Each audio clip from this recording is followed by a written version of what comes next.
So this is again the unit number 3, operating system memory management. Now here we will differentiate between the contiguous allocation and non-contiguous allocation.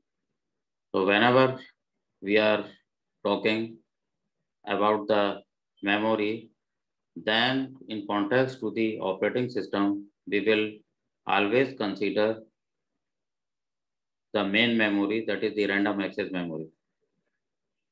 So how the operating system will reside in the main memory during the starting of the computer. Here we can see this is the upper part of the RAM, random access memory. Now you can see in the upper layer, operating system is mentioned here. So the operating system will reside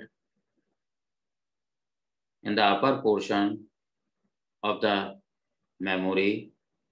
And again, there are several divisions so that divisions or the space must be allocated to number of processes which are going on together. So here, how we will divide the main memory, or what is the criteria to divide the random access memory, we can study here. So in this diagram, you can see the space is divided here. Now this is the upper part that is allocated to the operating system. Now process 1, process 2 and process 3. So this is the base address of the particular process, and this is the limit register in which the here upper address and the lower address will reside. So now we can say and calculate the space which is occupied by a particular process, and we can also calculate the remaining portion or the portion left in the main memory. So this is, we can see here the address for the particular memory for the RAM and the portion occupied by a number of processes. So we can say here multiple processes resides in memory. Now main memory, it is divided into two parts. So resident operating system means the upper portion, upper part here, this area. Okay. So this is the resident operating system, usually held in low memory, and the remaining longer area which will be occupied by various processes. Okay. So user processes then held in high memory. Now we can run a number of processes, and this area is bigger. Here you can see in this diagram again. So the upper part, this is called the low memory area, and this remaining area here you can see. And this is again, here you can see unused area. Okay. So there are several processes which are running and can reside here, and each process have the address here, that is the logical address as well as the physical address. So the logical address, you are already aware, that will be generated by the CPU. Okay. And the physical address by the main memory. Okay. As this the process will proceed and it will go to the main memory. So MMU, main memory unit, will generate the physical address. Now each process contained in a single contiguous section of memory. Okay, contiguous section of memory means single process will be occupied by a particular area of the main memory, that is called the single contiguous section of memory. It means we are not going to divide that particular area. So that area will be called as the contiguous section of memory. Okay, because this area we are not going to divide further, because a single process will be occupied by this area. Okay, so this is called the contiguous memory. And non-contiguous, it means we are going again to divide that area and maybe the scattered area of the main memory.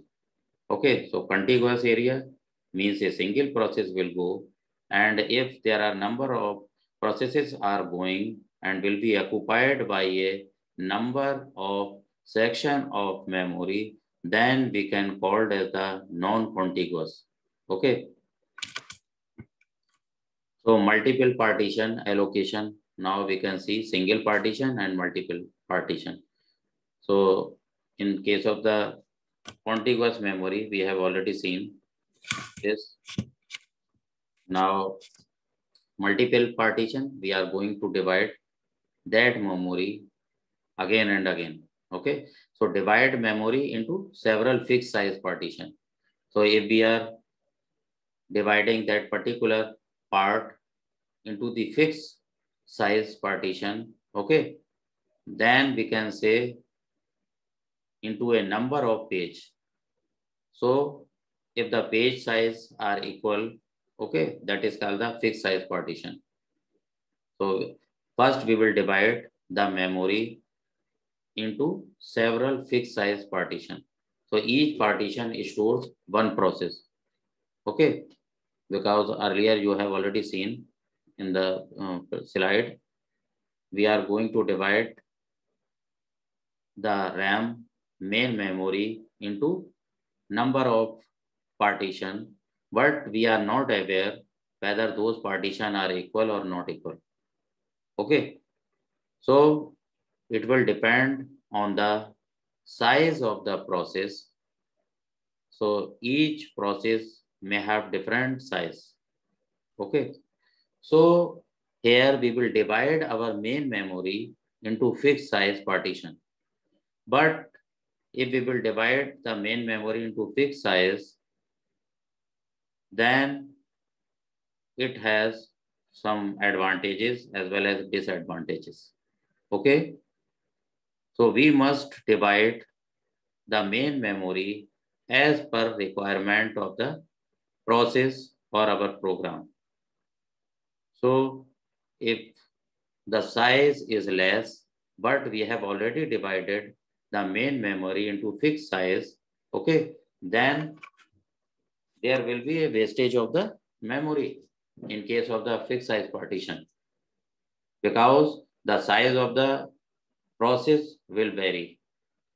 Okay, but we have already divided the main memory into fixed size partition, then there is, here we will face more problems, and we can say there may be a wastage of the memory. Okay, so sometimes we avoid to divide the main memory into fixed size partition. So but here just you can see, if we are doing multiple partition allocation, then divide memory into several fixed size partitions. So first we will concentrate over this. Okay, so each partition stores one process.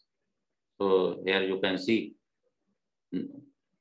no two process will reside in one partition. Okay, so only one process will reside in or allocated to a particular partition. So only one process will reside in that. So degree of multi-programming limited by a number of partitions. So if we are using the multi-programming operating system, then that will be limited by a number of partitions. So if there are several number of programs are running, then there is a need of several parts of the main memory.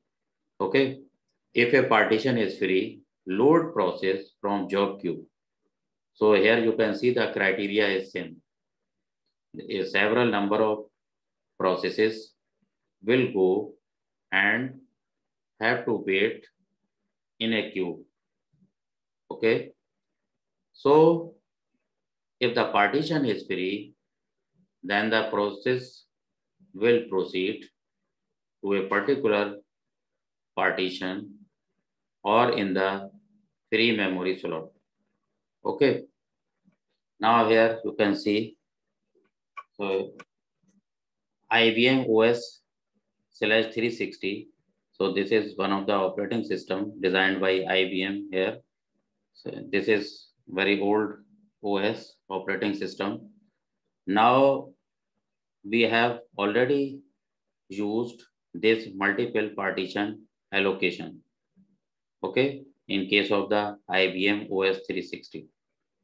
So there was facility and we have already used this idea to divide the main memory into the fixed size. Now here you can see again. So this is the scheme. If we are dividing into multiple partition, but here the partition are variable. Okay. So the here partitions are of different size. Means the variable partition size. So this is the variable partition scheme. Whole block of available memory. Okay. So these are there are holes in the memory. So there are several, we can say the parts or the portion of the memory which are left in the main memory, and it will depend on the size of the process and the memory. Okay. So if we are dividing the memory into fixed size, then if the size of the process is less than the particular partition, then that program, or we can say the process, will go and occupy that particular area of the main memory. Okay. So if the size of the process is less than the available memory, then there are some space left uh, there in the main memory. Okay. And we can say that there will be the wastage of the memory. Then those space left by the process is called the hole. Okay. So hole, we can say this is the space left in a particular partition of the main memory. So next we can see the holes of various size are scattered throughout memory. Okay.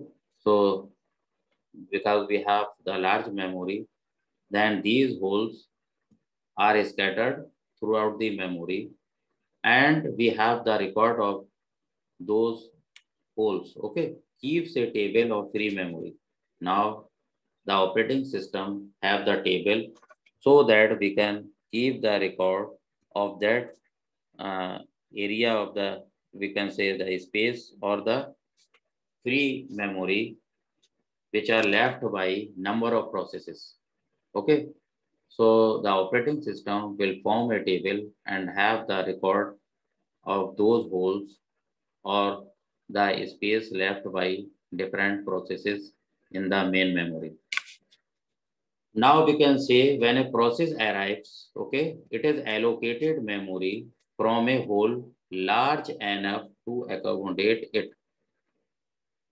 So now we can see the same thing. Suppose if in this case we are not going to divide the main memory, so this is the upper part or upper portion. Here the operating system will reside, okay. And if we are not going to divide this memory, then only a single process will come, and here it will depend on the size of the incoming process, and this size is very large, okay. The partition is very big. So here we will get several holes, okay. So there are several holes, or we can say the parts of the memory left by the air process. Okay, and we will get some scattered holes, sometimes here. Okay, because this is the major portion of the memory. But in this case here, if we have the several process, so this is the operating system, process 2, so this is process 8, 5, okay, just we are doing the nomenclature here. So now in this case, we can see if we are dividing dynamically, then the requirement for this process, suppose is 2K, and for this again 2K, and by this is 8K, then the process will occupy, first will check that which area is big, then this process will occupy the largest area of the memory, and accordingly the process 2 and 5. Okay, so first the process will go in the memory and will check the space and try to occupy the space larger than the required by the process. Okay, in the main memory. So operating system maintains information about allocated partition. Okay, these are the allocated partition by process 2, process 5, process 8. So it will keep the record of allocated partitions as well as free partitions. Free partitions means some space will be left. Okay, because these process will occupy the memory, okay, more than the required by this particular processes, either process 2 or process 5 or process 8. Okay, so this memory will not exactly equal to the available memory. Okay, here. So this memory, suppose of 2K, okay, the memory requirement for process 2 is suppose 2K, then it will try to occupy more than 2K. Okay, so first this process will search into the memory, into the main memory about the partition, which partition is largest. Okay, so here we will apply some rules or the protocols or the methods so that the process 2, either 5 or 8, will occupy approximate the same memory as needed by each process. Okay, so in this case here you can see again the operating system and process 2, process 5, sometimes this process is not going uh, to process, and we are stopping this, then this is the unoccupied area, and here you are going to send the new process, process number 9 and process 10. Okay, then this memory will again utilize this area. Okay, now you can see this is the largest area, but as the process 9 will reach here, then the portion of this again will be allocated to process 9. Okay, so here the operating system will try to save the wastage of the memory.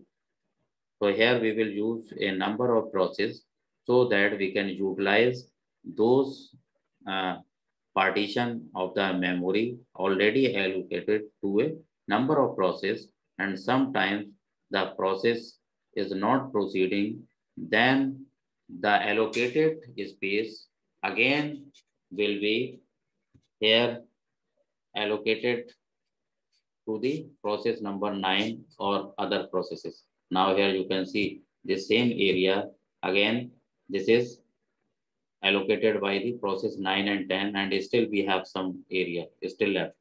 Okay, so in this way the operating system will manage the memory. So this is called the memory management by the operating system. Okay, so this is not done by the user or some other we can say the facilitator, but it is done by the operating system. So there are number of methods or protocols here we will use. Now here, in case of the dynamic storage, how we are going to divide, that is the dynamic storage allocation. Now still we have a number of free holes. Okay, then how these free holes are going to combine? Okay, again we can get a good space just after combining a number of free holes. And what are the free holes? These are the small unoccupied area of the memory.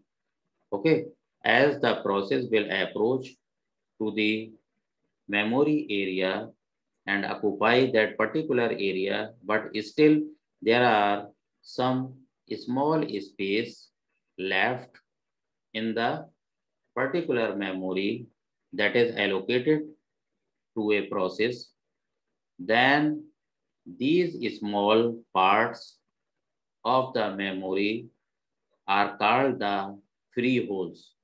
Okay. Then how we are going to combine these free holes again form a, we can say, large memory. Whenever these free holes will combine and will form a good space, then how we are going to use those holes, that is after combining we will get a good free space, then how can we use those area that we will get after combination of free holes. Now for the dynamic storage allocation problem, we will use the methods that is called the first fit, best fit, worst fit. Okay, then first we will concentrate over the worst fit. Okay, here what is this first fit? Allocate the largest hole. Okay, must also search entire list. Whenever the process will go, okay, as the process will go and occupy, will try to occupy the largest hole, that is the largest area of the main memory. Okay, suppose you are running a program that is a process and the size of that process is suppose 4K, okay, 4K, then that 4K process will approach to the memory, that is the main memory, okay, then that process will occupy the largest area, okay, the largest area. So the process will check which one or which part is largest, okay. So that process will occupy the largest space. Where?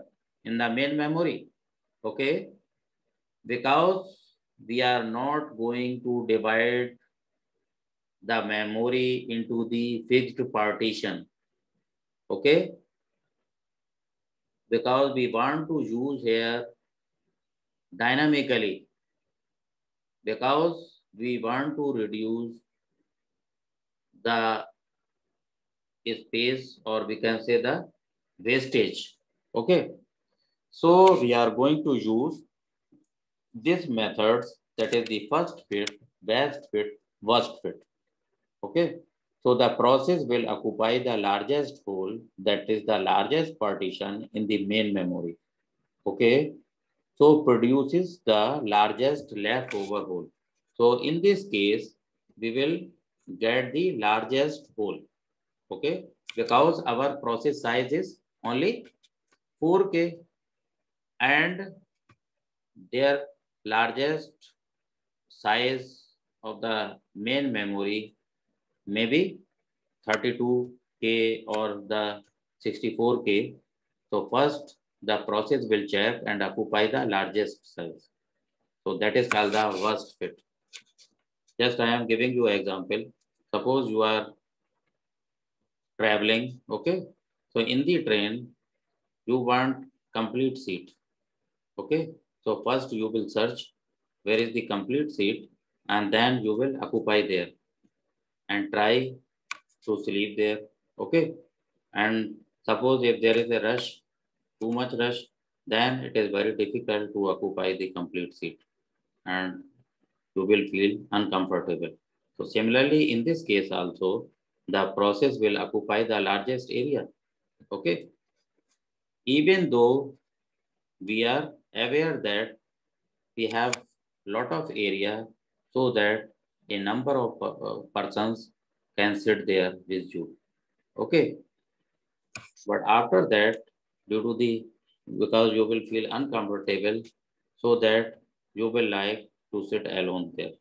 Okay, so similarly in this case also, the process will occupy the largest area. So that's why after running that process, a largest hole, that is the largest unoccupied area of that partition, will be left there. Okay. So in that case, we have the, we will get the largest hole. Okay. Means lot of wastage of the memory. Again come to the best fit process. Then in case of the best fit method, allocate the smallest hole that is big enough, must search entire list unless ordered by size. Okay. So in case of the best fit, produces the smallest leftover hole. Here you can see, first your process will search, okay, and as per search, suppose by chance best fit means it will get the chance to get the more size hole, okay, then that will reside there. Allocate the smallest hole that is big enough, okay. So here the only smallest hole will left, approximate of same size of the process, it will occupy little bit more than the size of the process. Okay. So suppose you are going to search the seat in the train, and now after searching, you will find that, okay, in this compartment or maybe in this seat, here only two persons are there, then you will feel that, okay, it is better than the other compartments, because in each seat that will be occupied by a number of persons, there are 4 or 5 persons are there in each seat, but in this case just you will watch or you will see there only 2 persons are on this seat, then you will occupy, still you will feel comfortable. Okay, so because you can sit there comfortably. So similarly you can apply here, that is called the best fit, and in this case only smallest here space will be left, that is called the smallest hole. Okay, first fit here, allocate the first hole that is big enough. In case of the first fit, the process is not aware by that how much area we are going to occupy, but as in case of the first chance, that process will occupy the whole. Okay, maybe that area may be large enough or little bit large enough to that particular process, then that is called the first fit. Okay, because as you will enter in the train and you will occupy the first seat. Okay, you are not going to search if we will proceed or we will move uh, in the next compartment or to the next seat. Suppose maybe a chance, good chance you can get, but you will not try. So similarly here, the process will not try to search another space, but at the entry level that will occupy the particular area, or and of course that area will be more than the required space. Okay, so this is called the first fit. In this case, the process is not going to search or not going to try for another space. But in case of first fit, here you can see this one is very mischievous role here. Okay, just you are going to search and will occupy the largest area. Okay, you will think that maybe that seat will be completely vacant. So you will search whole the compartment or all the total number of compartments and will find at the end, okay, this compartment better because this seat I can easily occupy. Okay, that is called the worst fit. Here, your desire is to get more space. Okay, so there will be more wastage of the memory. So this is the best fit. So this is, we can say, the overall best methodology, best fit. Here the process will try as per their size. Okay, best fit. So in this case, we can say there is a wastage of memory, but in a optimized condition, very smallest size will be left over. Okay, so we will here try to use the best fit technology or best fit methodology to save the area occupied by a number of processes in a multi-programming methods. Okay, so now we will get a number of smallest whole. Okay, and those smallest whole we will try to combine all those smallest whole and try to form again a good space. Okay, so that you have already heard the name of defragmentation or fragmentation. Okay, so various methods to combine all those smallest holes left over there. Okay, now here no need to go through this. Just come here, process loaded and removed from memory. Memory is broken into little pieces. So we will try always to break our memory into number of pieces. Okay. So here now you can see external fragmentation. So in case of the external fragmentation, total memory space exists to satisfy a request. Okay. But it is not contiguous. Contiguous means you are not going to divide that. Okay. A single process will occupy that particular area. So here we can say the total memory space exists to satisfy a request. Okay, the process will send a request to a particular space and that process then occupy the complete area. Okay, here it is saying, but it is not contiguous. Means there are several memory spaces. We are going to divide those area because here it is written in case of the external fragmentation, it is not contiguous. Okay, it means we are going to divide our memory. In case of the contiguous, we are not dividing the memory into a number of partitions. Okay, and that particular big area will be occupied by a process. But in case of the external fragmentation, just we are going to divide that area. Okay, and we can divide that area into number of blocks here. So here we will do the first fit analysis. Now here it will revise that given n blocks allocated, 0.5 n blocks lost to fragmentation. Okay, so as we will divide our memory space into number of blocks, okay, and that blocks may be equal or not equal. So accordingly, we can define the paging and segmentation methods. Okay.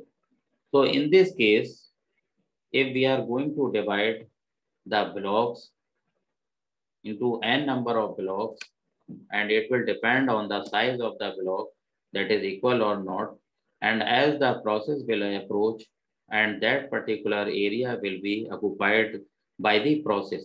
Okay, but if we will use the batch fit method, okay, to occupy that particular area of the main memory, then we will get the smallest hole left by the particular process. Okay, that is called the best fit methodology. So again, in this case also, there is a loss of memory, but in a optimized condition. Okay, because in each case, we will get the smallest hole left only. Now, what is the fragmentation here? To reduce external fragmentation by compaction. Okay, so here we will try to reduce the external fragmentation. Means if there are number of holes left in the main memory, then we will try to compact or to reduce those. Okay, compaction, just we are going to reshuffle all those blocks. Okay, all those 3 blocks, or we can say the 3 holes. That is called the compaction. Just we are going to combine all those memory portion left by the process. Okay, so shuffle memory contents to place all free memory together in one large block. So what is the compaction? In case of the compaction, just we are going to combine all those free memory holes. Okay, as we will combine all those free memory holes, then it will form a large block, and that large block we can utilize as per need again. Okay, just going to take your attendance first, because only 1 minute left. So any question, please? Anybody else? ये sir next class अभी continue कर लीजिए sir. हाँ? इसी में continue next करना है? Class software. Yes sir. Free है आपकी क्लास? हाँ अभी कुछ